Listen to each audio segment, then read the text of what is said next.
Hello and most welcome to 1206. Oh, it's a flare here. Glare. That's the word. Glare.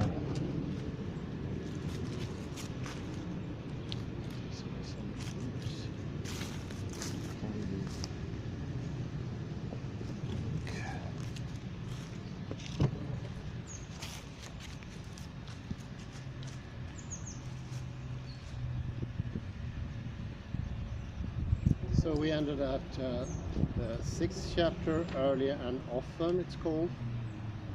And I'm sorry, the recording just stopped mid-in. It seems that it doesn't allow more than 2 hours. Quite specific at that level of definition. Although it's not HD, it's apparently enough to stop the mobile from recording.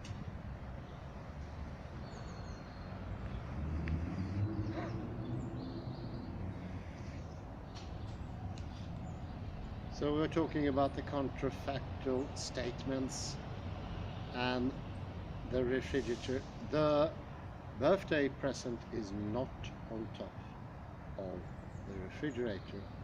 And to understand that, we always imagine actually present on the refrigerator. That is always the first take. Apparently there is no movement / image for not directly.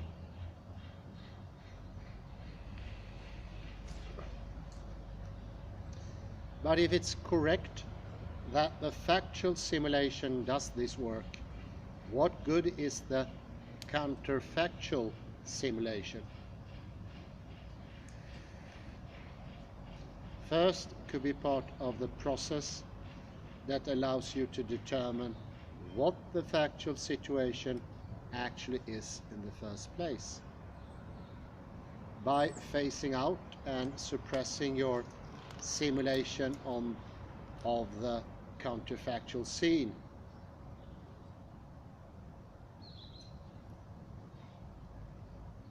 For instance, the present atop the fridge. You can ensure that a factual simulation that you end up constructing is inconsistent with what the speaker intended. Namely, it has to not have whatever the negated properties of the counterfactual scene are. A second possible function of the counterfactual simulation is that by going through the counterfactual phase, you might actually take a particular type of trajectory in understanding and utterance that is different from what you would do if you just heard an affirmative sentence describing the same factual scene.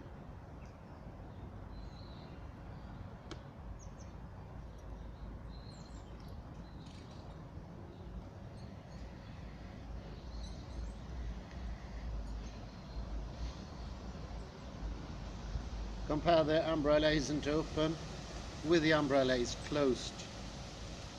You might end up with the same factual simulation in processing these two sentences of a closed umbrella, but you will have taken different paths to get there, just as it makes a difference whether you cheated your way to 2,400 on the SATs or studied assiduously for months to produce the same outcome. So it might make a difference what cognitive path you traverse to get to a factual simulation.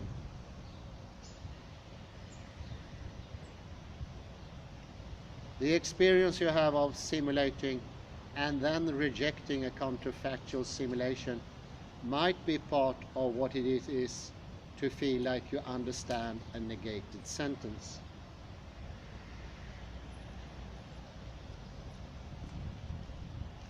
Meaning on the run. there's actually something quite profound about this idea, that the process of understanding might be as important as the outcome. And you can see this not just in negated sentences, but pervasively throughout language. Take an example sentence like this. My sister was a track star.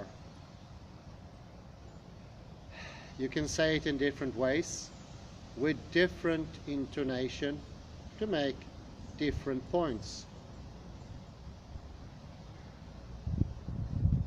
For instance, if you're explaining how it shouldn't be surprising that your sister miraculously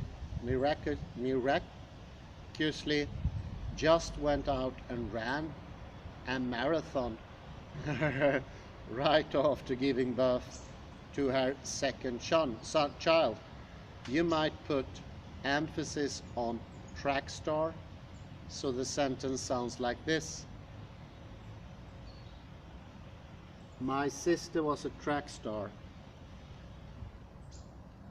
You can say it in different ways, with different intonation, to make different points.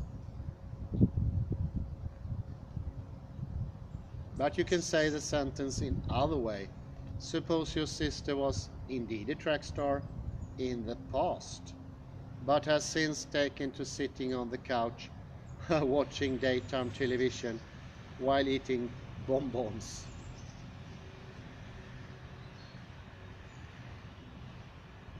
Then if you want to assert that your sister, now rotund and immobile, was indeed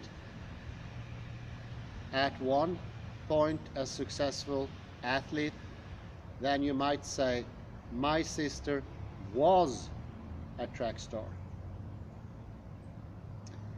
What's the difference in how people will understand these two versions of the same sentence?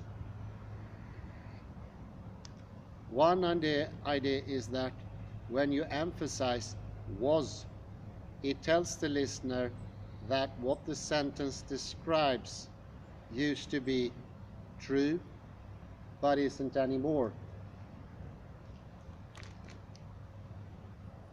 A graduate student working with me, Hyun Yoon, investigated this in her dissertation research. And it appears that sentences like this one, with emphasis on the was, act a lot like negated sentences, in that they drive you to go through several phases of simulation. Instead of a counterfactual and then a factual simulation, though, sentences like my sister was a track star lead you through a simulation, through simulation of the formerly true scenario, the sister being a track star, followed by a simulation of the implied different one, her no longer being a track star. This contrasts with a one-stage process you appear to use when understanding the more neutral my sister was a track star, where you simulate only the sister as a track star. With this latter intonation, there's no implication that the sister has stopped being a track star, so no need for a modified second phase of simulation. So subtly different sentences could result in a subtle different courses of simulation. For another example, consider hyperbole. Suppose your teenage son comes home and tells you, I'm so hungry I could eat a goat.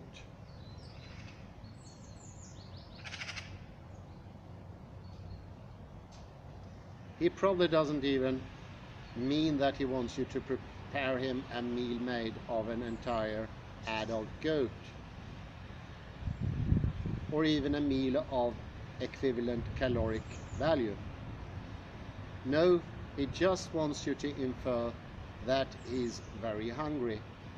And that's probably the conclusion you come to. But how?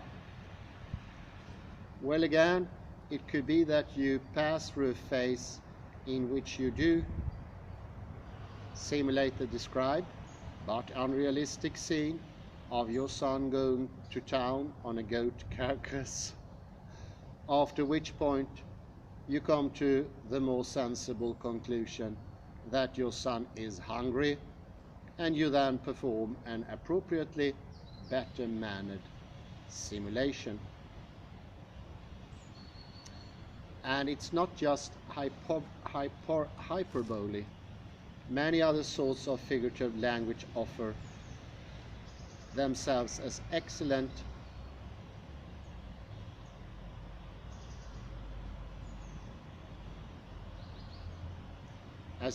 candidates for multi-phase simulation. One example is metonymy, which we should look at in chapter 9. This is where you use a word that denotes something to refer to something else related to it.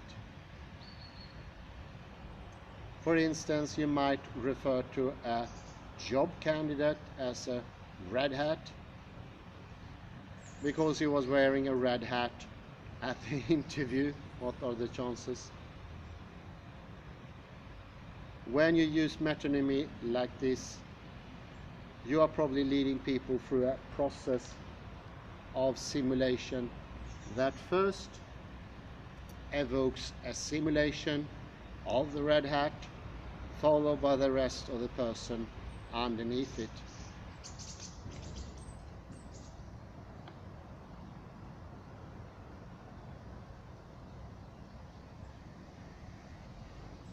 If you call in something else, say freckles, then your simulation will follow a different course. Even though red hat and freckles both lead you to identify the same person, the course of simulation that you traverse to get there might be quite different. This dynamicity might be quite important for understanding how meaning works.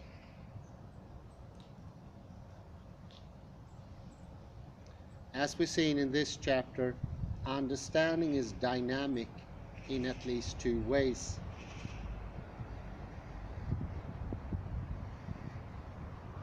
First, as you hear or read words and pass them incrementally, you construct an embodied simulation of your current best guess of what they contribute to simulation.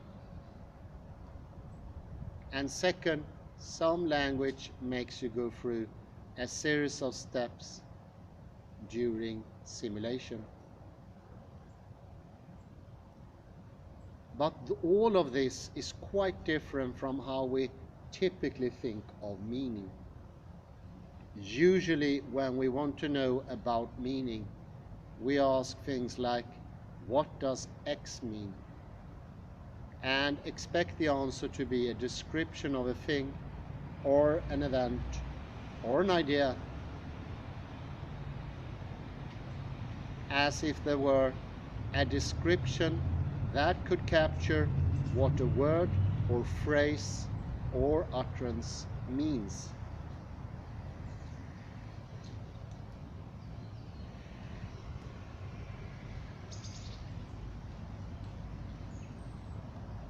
I suspect that's how most people who have never formally studied meaning see things. But it's certainly the case that professionals who develop technical theories of meaning, almost to a person, make the same assumption. Linguists try to come up with the categories or logical symbols or descriptions that can aptly describe what it is that words and utterances mean. Psychologists and computer scientists try to come up with simple, elegant accounts of how to characterize the building blocks of meaning and how they combine. But the thing or event or idea that language refers to isn't the whole story. The way you understand freckles and red hat, the process that you go through to get from the words to a simulation of the person referred to are different. It is true that you can come to the same end state in different ways, but you have different experiences of getting there. This means that your subjective experience will be different. You might, for example, experience simulations of the guy having the different properties that he's being referred to in terms of having. You might be more likely to later to remember him having those properties. And you might make different inferences based on those properties, like about his race or the weather or what college he went to. In other words, maybe what does X mean is the wrong question, or at best, it's only part of the question. Perhaps the real question is what are the understanding processes that X invokes, how you put the pieces together, and what steps you go through once you assemble them may be equally important as what the pieces are like themselves. Think about a sentence as a jigsaw puzzle. If the picture in front were the only interesting part about the puzzle, then you'd never bother to open the box in the first place. End of chapter 6. I will start with chapter 7, so we're into it. So it's tough to start a lecture in the beginning of a chapter.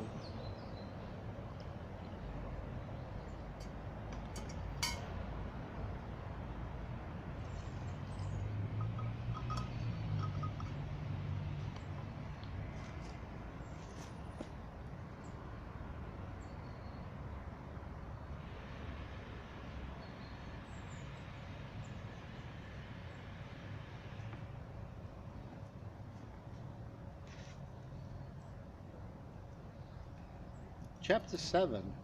What do hockey players know?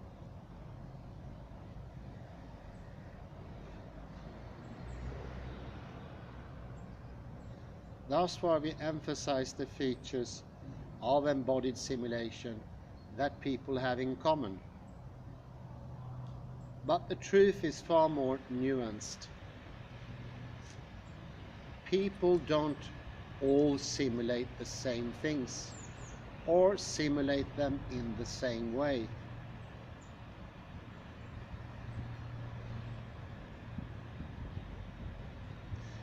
For one thing, the embodied simulations you construct are based on experiences you've had. If everyone had the same experiences, they'd be able to run the same simulations. But they haven't, so they don't. Even something as banal as the word dog has qualitatively different effects on people. For someone who was bitten by a dog as a child, the mere mention of the word dog can evoke images of a massive, snarling, ferocious beast with frightening incisors. Images that the word dog doesn't usually trigger for the rest of us. Our unique personal histories produce stark differences in everything from how we reason to what we value, so it shouldn't be surprising that they also affect how we understand language. There's a second way that embodied simulations differs across people. As you surely noticed, we don't all have precisely the same cognitive capacities or cognitive preferences. For example, I have a really bad visual memory. I honestly can't tell you what color my bathroom is. I'm pretty sure it's either pink or blue. It might be green. I'd have to check. But on the other hand, I can often remember the exact words someone said, verbatim, a week after hearing them. Other people's minds work differently. As a result, people have different resources at their disposal to deploy when understanding language. Someone with a really reliable, detailed visual memory might use their vision system more in understanding as compared to someone like me who might use their motor or auditory system more. So how much does these differences matter? If simulation is really used for comprehension, then you might think that a speaker and a listener need to run very similar simulations to understand each other. And it's quite possible that compatibility or incompatibility of embodied simulations can make it easier or harder to communicate with people, to the extent that we have similar mental lives due to similar personal histories or cognitive abilities. Communication can feel effortless.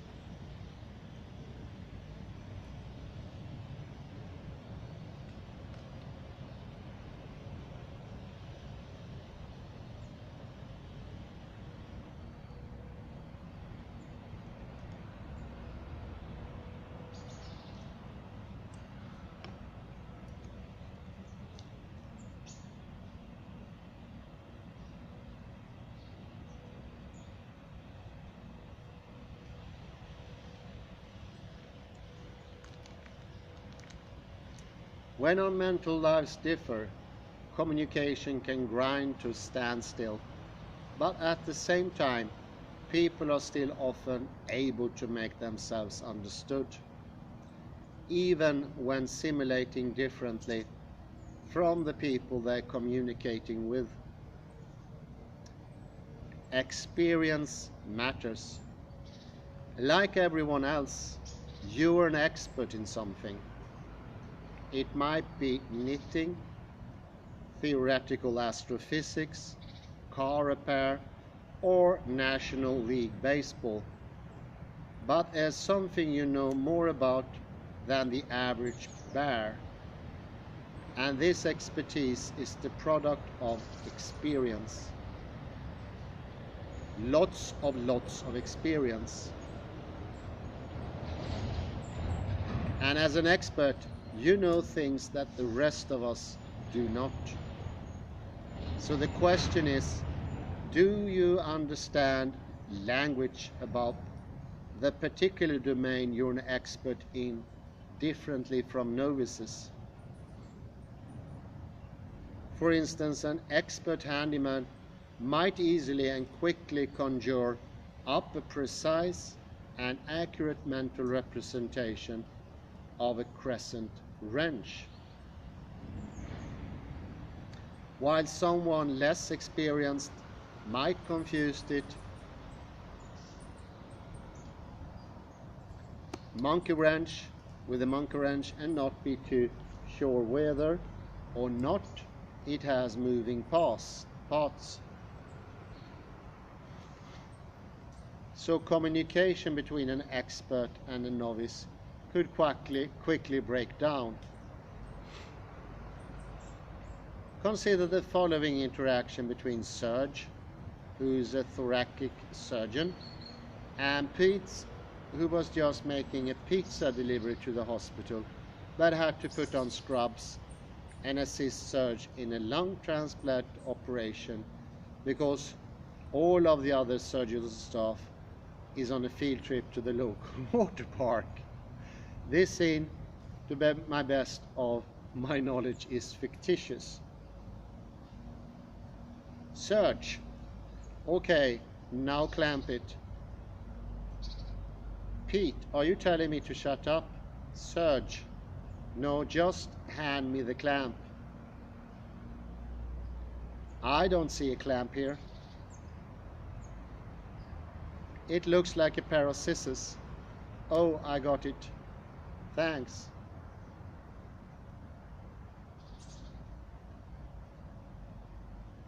Is it weird that this makes me hungry? I got 2 extra large meat lovers combos in my van, if you want.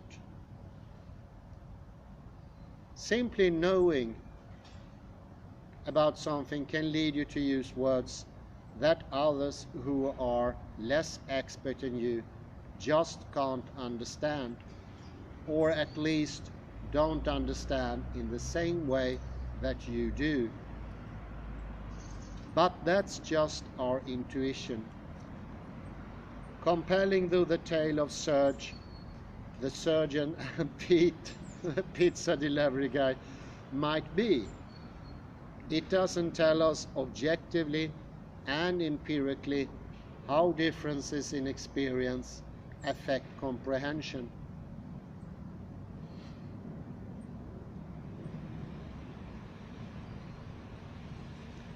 And to get right down to it, it also doesn't tell us what the brain is doing differently in experts and novices that leads to eventual differences in understanding. But there are researchers working on this. The first question we have to ask is whether people with different degrees of expertise in some domain actually understand the same language differently.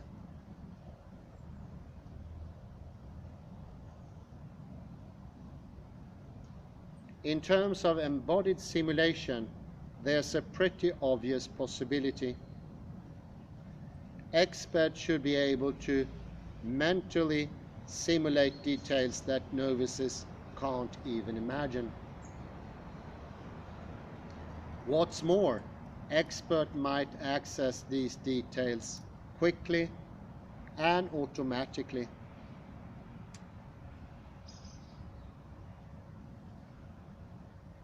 How can we tell if they do?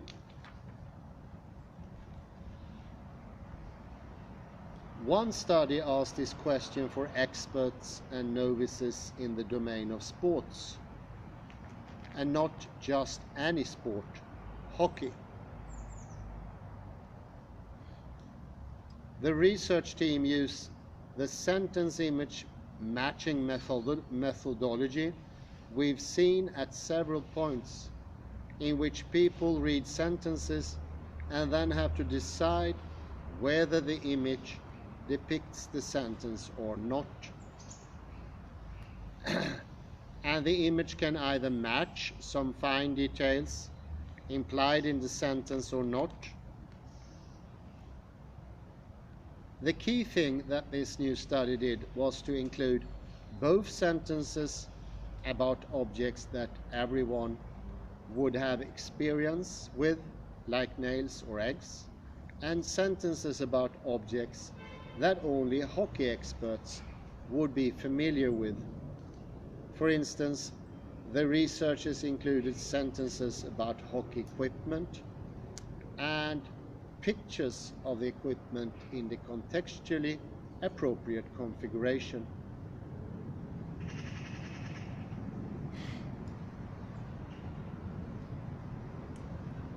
For example, a sentence like, "The referee saw the hockey helmet on the player," probably implies that the face mark on the helmet is clipped closed. But "the referee saw the hockey helmet on the bench" probably implies that the mask is unsnapped. In case this doesn't make any sense to you, you'll have to take it on faith. Apparently, you wouldn't know which picture went with which sentence unless you had significant experience with hockey.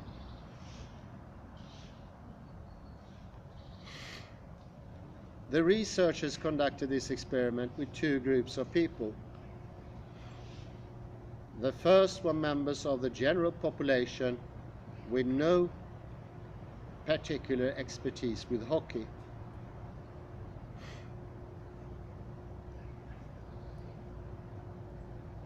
And the other group was composed of hockey experts who played hockey, people who played competitive hockey. Intriguingly, there are a couple of possible outcomes. On the one hand, it could be that expertise doesn't make a difference, so that whatever the general population does, say they're faster to respond to the matching images for the domain general stimuli, like eggs and nails, but not for the hockey specific ones. The hockey players do the same. This is more plausible than it might seem. Just because you know a lot of details doesn't mean you necessarily access them, especially when, as in this particular task, it wouldn't help you at all to do so.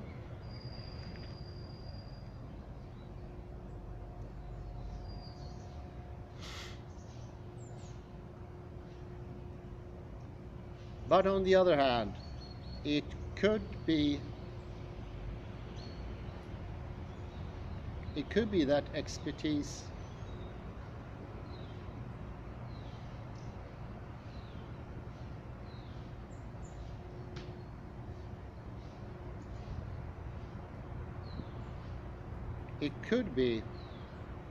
that expertise does make a difference.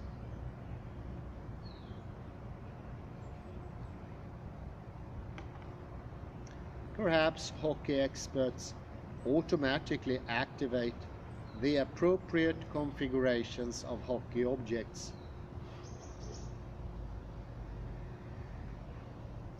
just as they do for domain general ones. But hockey novices who know little to nothing about hockey have only had enough of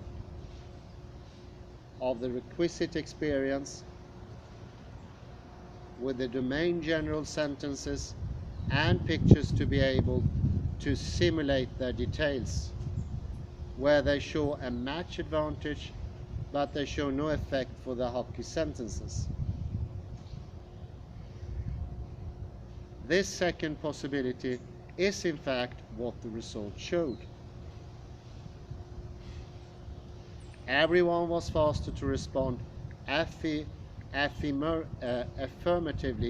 to the matching pictures for the non-hockey stimuli, but only the hockey experts responded faster to the matching hockey stimuli. Strangely, however, although they were faster to respond to the matching hockey picture, the hockey experts were no more accurate than novices in responding. So what this means is that both hockey experts and novices understood the basic gist of the sentences, even the ones about hockey. But they were understanding them differently. The hockey players were constructing more visual detail based on their deeper experience with the domain. This, interestingly, didn't lead them to do any better in the task, but it could make a difference for other tasks, where those perceptual details make a difference.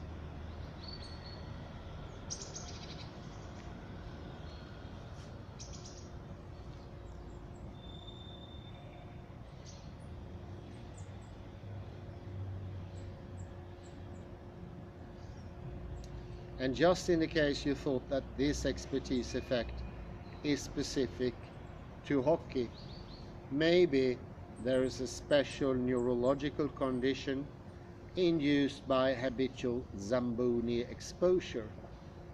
The researcher replicated the study using stimuli about football and either members of the general population with little football experience or competitive football players.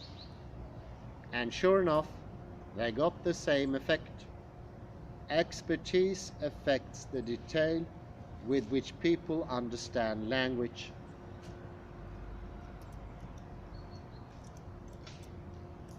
Of course, this work still leaves a lot more to be done. For example, it's not clear whether the differences are merely due to differences in perceptual specificity, or whether experts are also more likely to project themselves into the minds and bodies of protagonists that they identify with. If I'm a hockey player myself, I might be more likely to simulate myself as a hockey player in that sentence. It is also not clear whether the differences between hockey experts and novices, or football players and novices, are due to differences in individual experience or other individual differences, like maybe their degree of athleticism or their interest in sentences about sports in general. One way to tease these apart would be to do something clever, like give football players hockey sentences and vice versa, but that study hasn't been conducted. However, one issue that has been pursued is the question of the neural basis for individual differences in comprehension.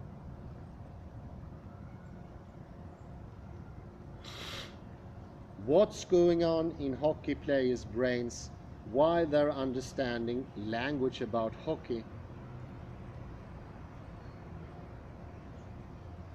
How is this different from what hockey novices' brains do when confronted with the same language? And what do these brain differences translate into in terms of differences in what hockey experts versus hockey novices are actually understanding? A group of researchers at the University of Chicago addressed these questions in the following way. They reasoned that experts were mentally simulating differently from novices. Then the place in the brain where that would be the most visible would be in the motor cortex.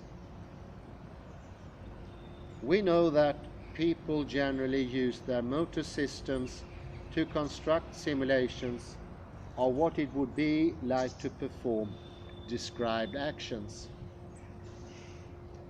So experts might understand language about actions that they are experts in differently from the rest of us because of increased motor stimulation.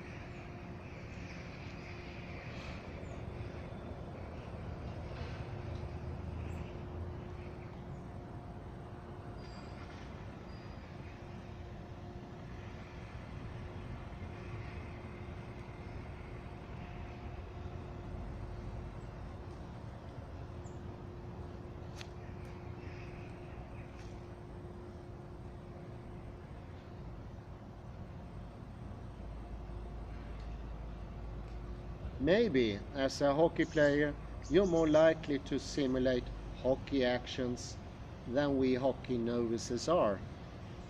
This difference in motor simulation should show up in the motor cortex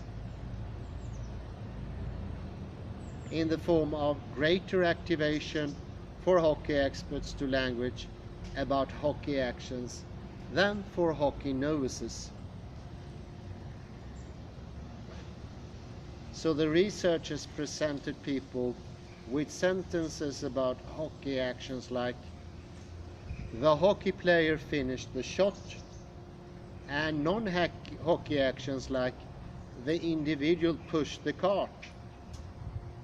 While they were in an fMRI scanner, some of the participants were hockey experts and others were novices.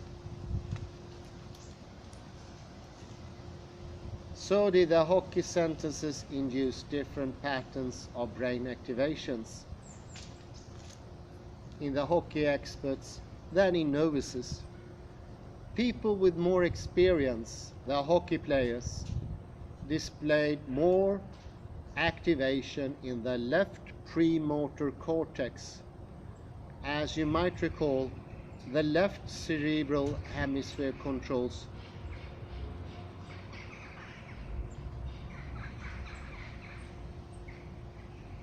the actions of the right side of the body.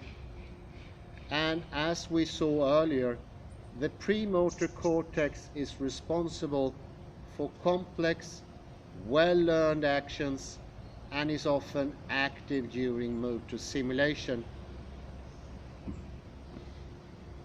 So hockey players showed more activation in the part of their brain that controls well-learned actions of their dominant side. This isn't conclusive evidence that this increased activation indicates increased motor simulation, but it's pretty good circumstantial evidence. There was actually a second part to the results that was a lot more surprising. If experts were just doing more motor simulation overall, you might think that they would be using not only the premotor cortex more, but also the primary motor cortex. That is the part of the brain that actually sends signals to the skeletal muscles. This, however, is the opposite of what the fMRI data showed. When listening to hockey sentences, the hockey experts actually showed less activation of the primary sensory motor cortex on both sides of the brains than the novices. There could be several reasons for this. Perhaps the most likely is that novices have a harder time understanding hockey sentences, so they do more detailed, low-level motor simulations of what the actions would be like to perform.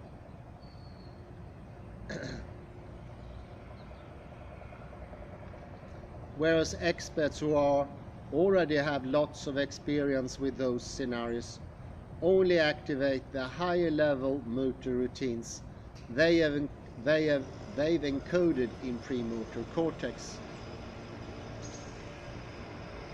The upshot, though, is that the brains of experts and novices respond differently to language about a particular activity.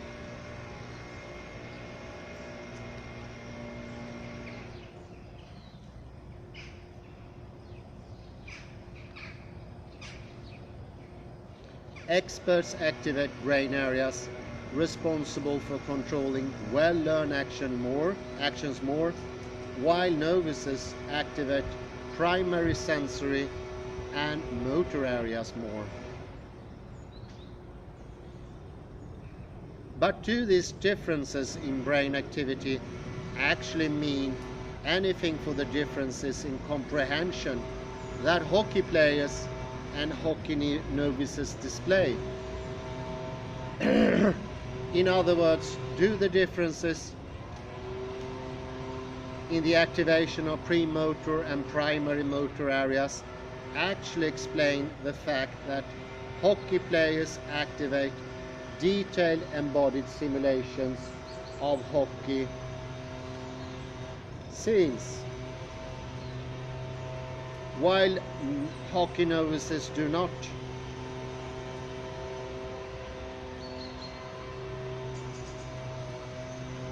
One way the same research team looked at this was with the second task. Using the same participants, after listening to all the sentences in fMRI, the participants performed a sentence image matching task on both hockey and non-hockey sentences, as you can see in figure 41 depicted.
Their logic was to use statistical tools to see, across all the participants in the study, how well experience predicts brain activity, and how well brain activity predicts behavior on the sentence image matching task.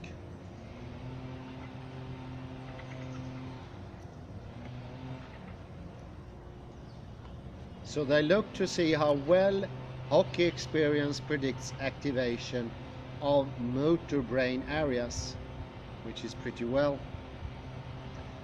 Then, because these same participants perform the sentence picture matching task after their fMRI scans, they look to see how well activation of these brain areas in the scanner predicts each participant's match advantage in sentence picturing matching task pretty well.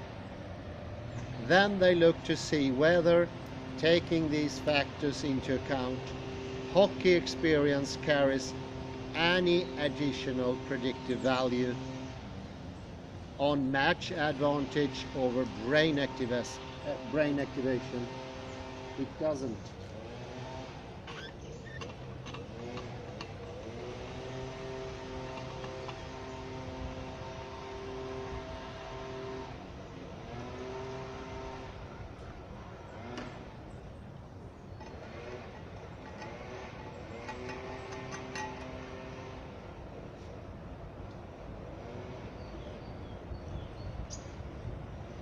From this we can conclude that domain-specific experience works through differences in brain activation of motor areas to produce the faster responses to matching than mismatching picture depicts hockey scenes. In other words, the qualitative difference in understanding language by actions by experts versus novices is at least in part mediated by differences in how these people use their motor system during comprehension. These results are pretty compelling, but they do leave one lingering concern. Hockey players differ from novices in a lot of ways. One is, by definition, their degree of experience with hockey.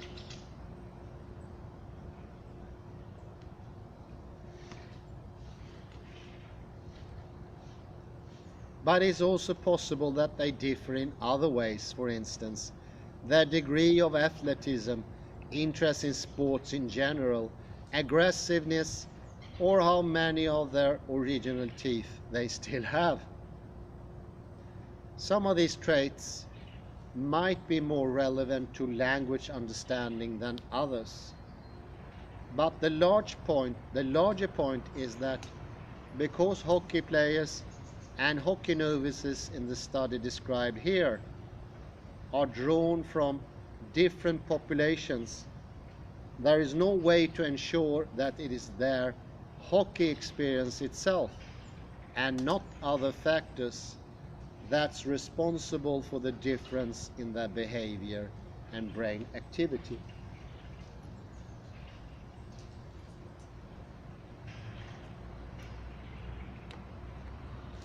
But you can get around this problem to ensure that it's experience itself that makes the difference.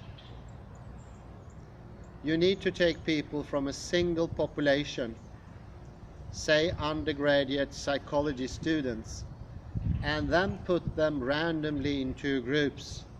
One that gets one kind of experience, another that gets a different type of experience.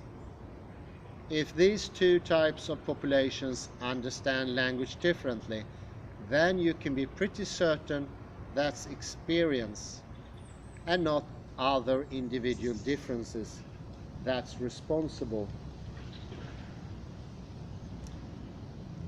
That's the tack that a recent study took. People came into the lab and performed two tasks. The first involved matching words to pictures of objects. The pictures depicted the objects oriented in different ways. Half of the participants saw a given object, like a toothbrush, say aligned horizontally. Half saw it depicted vertically.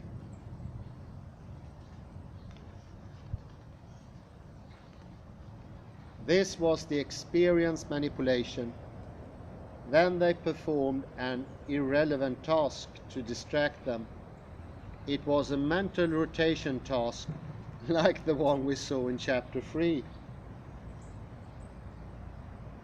And then finally, they read sentences, presented one word at a time, while their eyes were being tracked. The trick was that some of these sentences mentioned the objects that they had previously seen pictures of, and they imply that these objects were in orientations that either matched or mismatched their orientation in the earlier pictures. What on earth?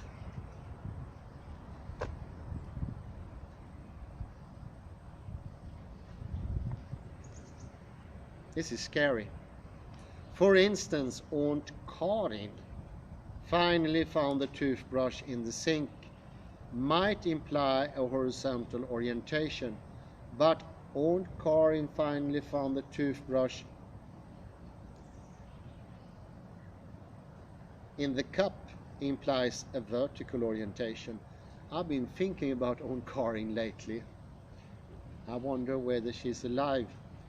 I better call her, I think. This is an American book. How likely is the word Karin turning up? The experimenters hypothesized that people would have a slightly harder time reading sentences that implied an orientation for an object that was different from the one they had seen 20 minutes before, or even though the experiments were supposedly unrelated. In figure 42, you can see their eye tracking data, also depicted here. Mostly people took the same amount of time to read the different parts of each sentence. But the big difference pops up in the fourth segment, where the critical object's orientation is implied. People spent about 50 milliseconds longer reading this part of the sentence when it mismatched the previously seen picture than when it matched.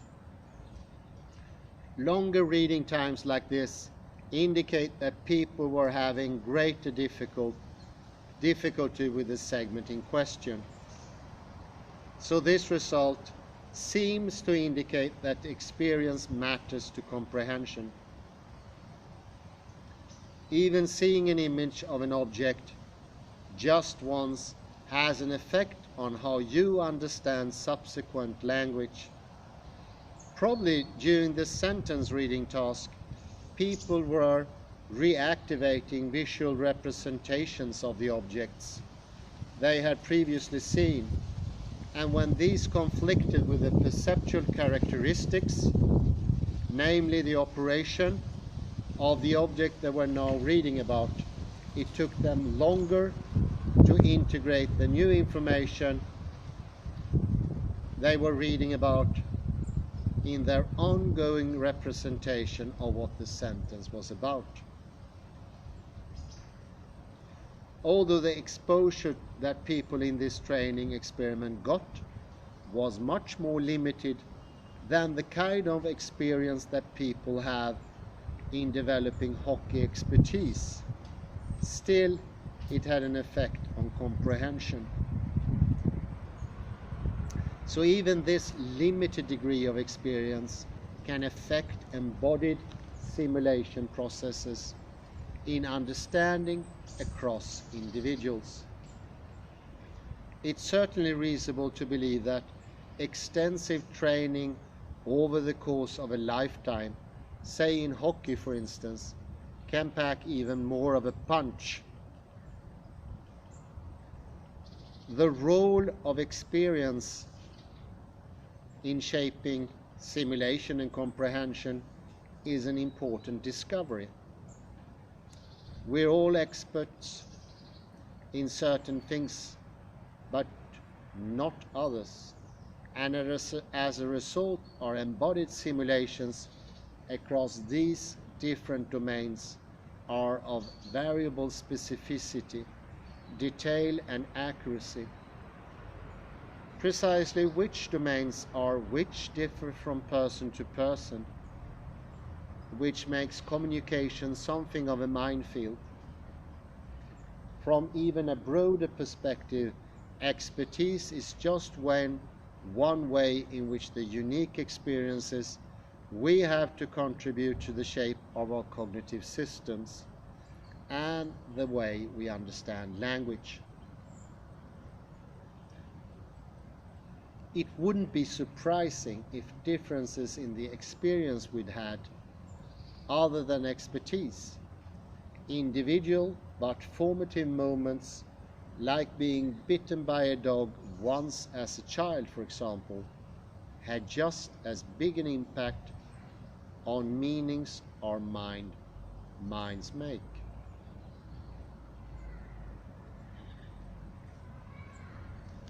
Well, make some sort of summary there. This is page 163. See,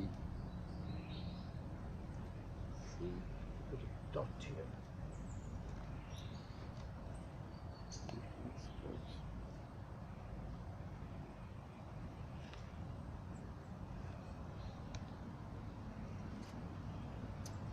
Well, I think this pretty well goes to show, goes even further than any philosopher could. This is just incredible. It shows that our life world and ourselves are not apart. And that can now be proven by fMRI and PEGs, EECs, yeah. It is just amazing.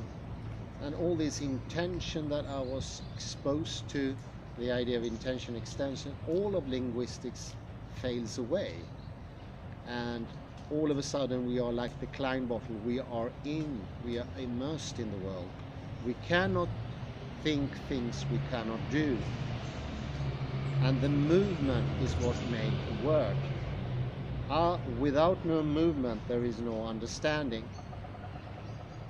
Things, pictures, images, everything are movement in the motor cortex. And those movements are smaller, lesser, but not qualitatively different from movement of hand, arm, tongue, eyes, you name it. We are in the world. And this is so far from what I would have believed in the 90s. You can think whatever you want. You cannot. You are completely limited to what you can do. And things you can't do, you cannot think. Things you don't do, you cannot understand. Listen, this goes against the grain of what the many parts of modern educational system trying to do, with the intention flying about. This also shows that a lot of meaning is shared. We cannot have a private meaning, and this sort of replicates the understanding of Wittgenstein. There is no such thing as a private language, but it's easier to understand with more words. These few sentences needs that you have to have the most sharpest intuition and already be at the brink of understanding while reading philosophical investigations. It's not a pedagogical book at all. I don't know if it's possible to read one. And since it doesn't have proof, scientific proof, it makes it impossible for you to accept it. Once you understand you have an inner life world, maybe scientific proofs are not that important. But I'd say from a didactic standpoint, at this level, it is absolute paramount. Otherwise, you wouldn't dare to go into that direction at all. There's no chance of that.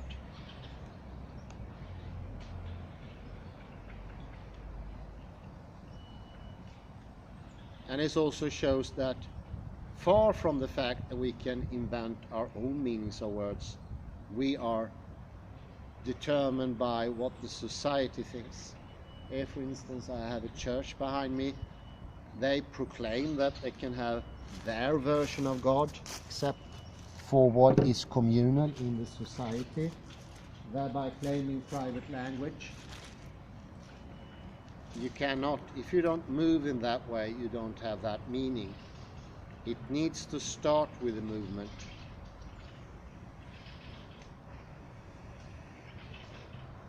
That opens up a Pandora's box, I would say. You need to have a house cleaning also. The many concepts there are not movements, constructed for contradictions, used permanently, and obscures reality. I would say former one could say that words were unreal or like Santa Claus or a troll. but these words are actually unhealthy for the whole system, and they will bring down your personal bodily health, because if your movement don't work, you will not work. And we know that from other studies, that's the cause of immune disease, autoimmune disease like rheumatism, asthma, allergy, and so forth.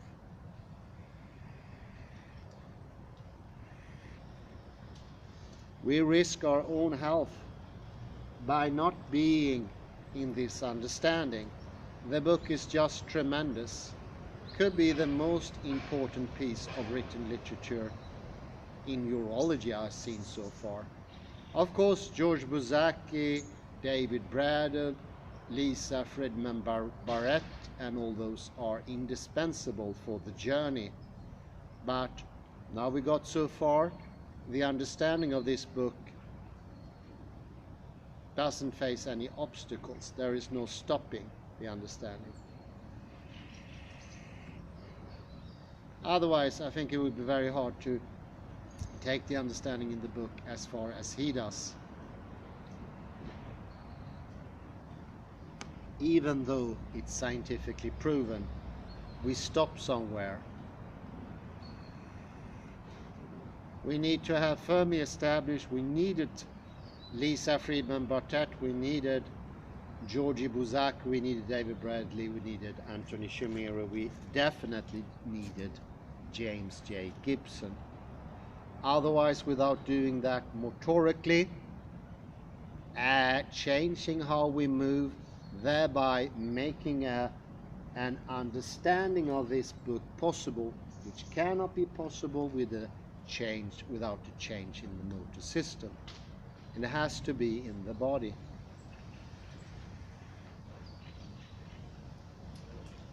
These are not big movements.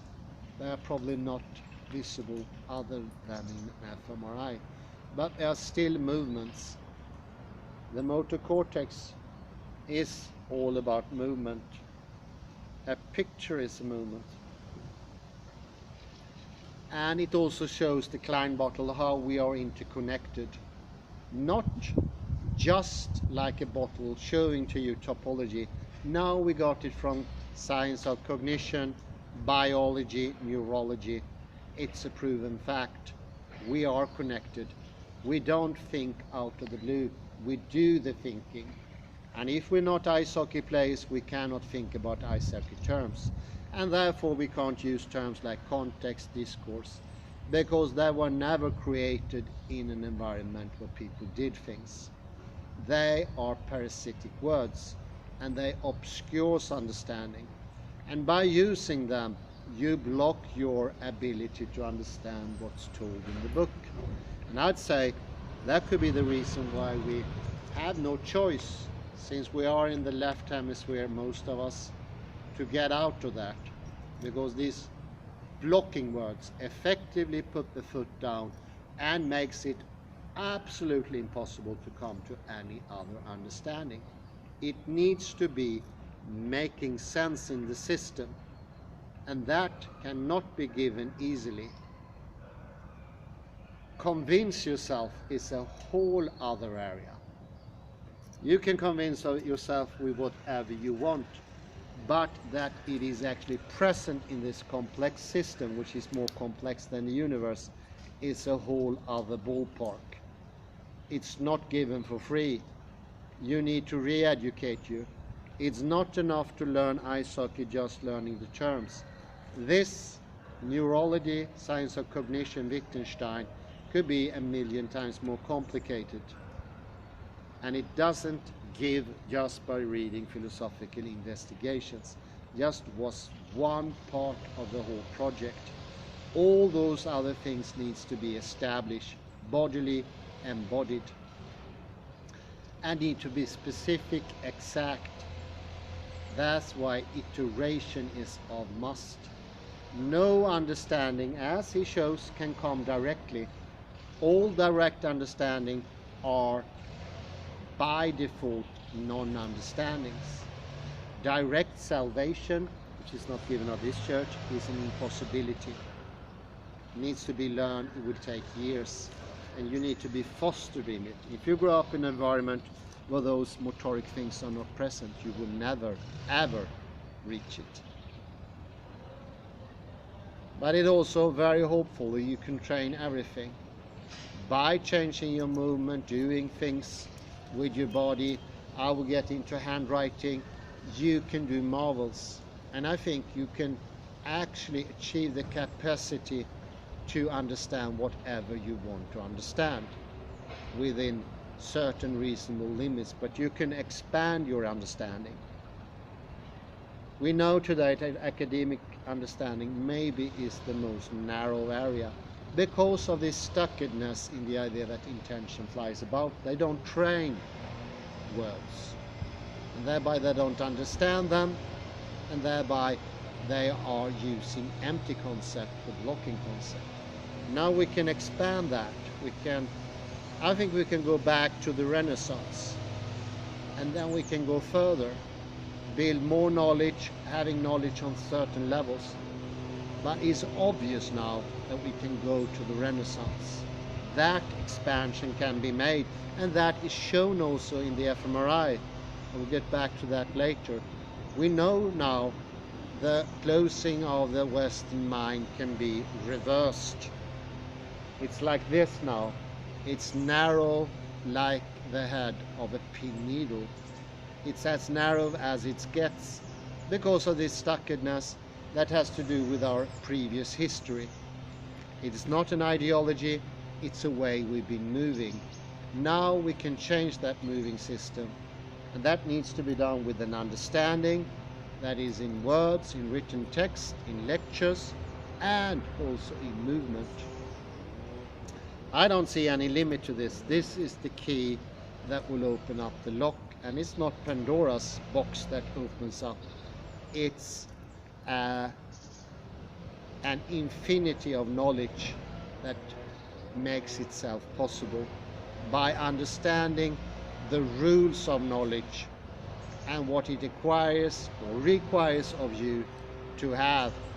And that's nothing short of doing the things that the words are connected to.